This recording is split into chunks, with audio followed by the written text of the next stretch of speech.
Seperti rusa yang merindukan sungai yang berair, demikianlah jiwaku merindukan Engkau, ya Allah. Bersama Hobasma Channel HKBP Suprapto, teduh di dalam Tuhan. Dengarlah firman Tuhan.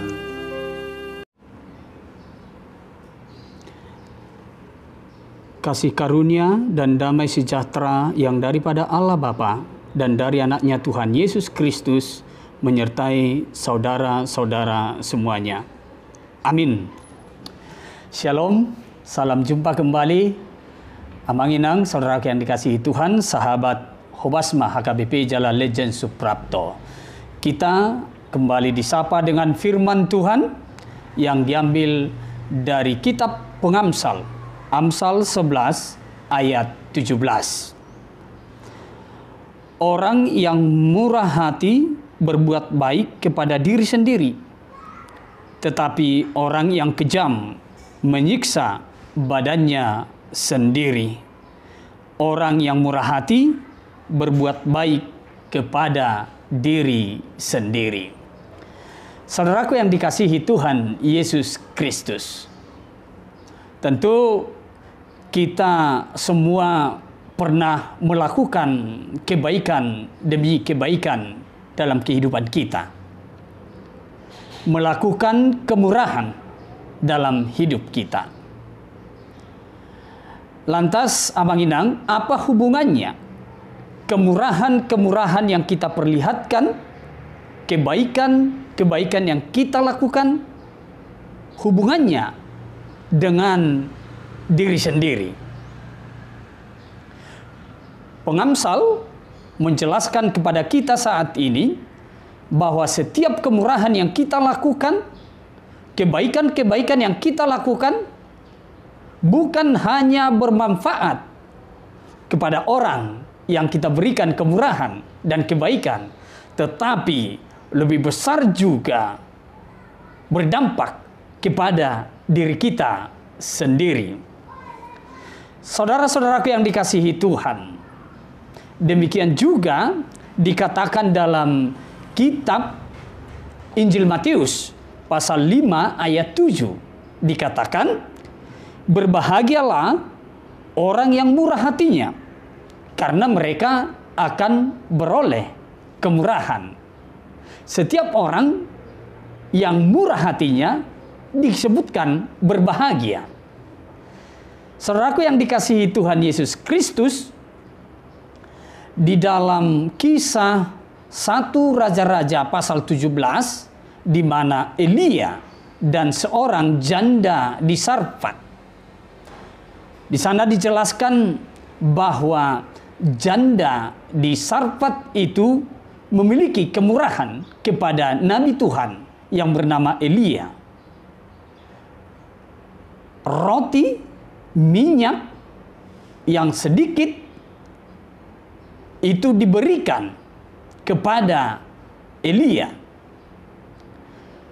yang seharusnya makanan yang hanya cukup untuk sekali, tetapi terlebih dahulu diberikan kepada Elia karena kemurahan hatinya.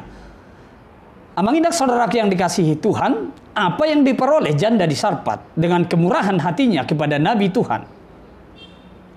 Janda di Sarfat memperoleh kecukupan kebutuhannya setiap hari sampai hujan datang. Kemudian Allah juga melalui Nabi Elia menghidupkan anaknya yang sudah mati. Itu adalah sebuah kisah di mana kemurahan itu berdampak kepada dirinya. Oleh karena itu, saudara-saudaraku yang dikasihi Tuhan,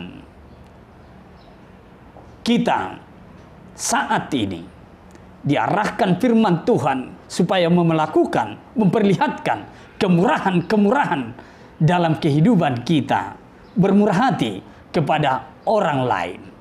Bermurah hati kepada orang lain berdampak bagi diri kita. Kemurahanmu Amang, kemurahanmu Inang akan berdampak bagi dirimu sendiri. Kita akan memperoleh kasih karunia Tuhan. Tuhan mengasihi orang yang selalu memperlihatkan kemurahan hati dalam kehidupannya. Oleh karena itu, mari semuanya kita memberikan hidup yang berdampak kepada sesama kita, memperlihatkan kemurahan hati setiap saat, dan jangan berlaku kejam kepada orang lain. Sebab dikatakan pengamsal, orang yang kejam kepada orang lain akan menyiksa tubuhnya sendiri. Kita diingatkan supaya kita jangan melakukan penindasan, kekejaman kepada siapapun dalam hidup ini. Tetapi sebaliknya, marilah melakukan kemurahan hati kepada mereka. Selamat bermurah hati dan selamat berbahagia dalam kehidupan ini. Tuhan Yesus memberkati. Amin. Kita berdoa. Terpujilah Engkau Allah Bapa di sorga, atas kasih setia Tuhan yang memberikan hari yang baru kepada kami. Dengan kemurahan-Mu memberikan napas kehidupan, kami boleh menikmati anugerah Tuhan hari ini. Kami boleh memuji dan memuliakan nama Tuhan hari ini. Dan Engkau ingatkan kami melalui firman yang telah Engkau perdengarkan kepada kami, supaya kami tetap memperlihatkan kehidupan yang bermurah hati, melakukan kebaikan-kebaikan kepada setiap orang, dan jangan berlaku kejam kepada orang lain. Ya Tuhan Allah Bapa kami, bentuklah hidup kami, supaya hidup kami semakin berdampak kepada orang-orang di sekitar kami. Bapa kami yang di sorga, kami menyerahkan jemaat Tuhan yang mendengarkan renungan ini saat ini. Biarlah Tuhan memberkati kehidupan mereka di dalam setiap pekerjaan, dalam setiap aktivitas, mungkin di dalam studi. Anak-anak Tuhan, berikan hikmat, kebijaksanaan daripada Tuhan dalam setiap pekerjaan.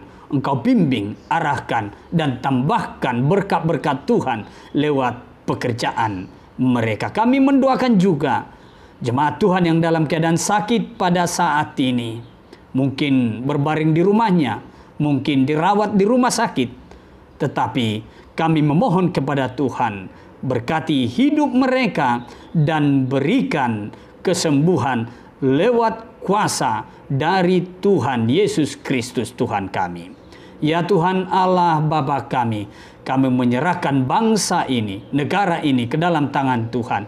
Biarlah Tuhan tetap memberikan kedamaian, berikan hikmat dan kebijaksanaan kepada para pemimpin kami.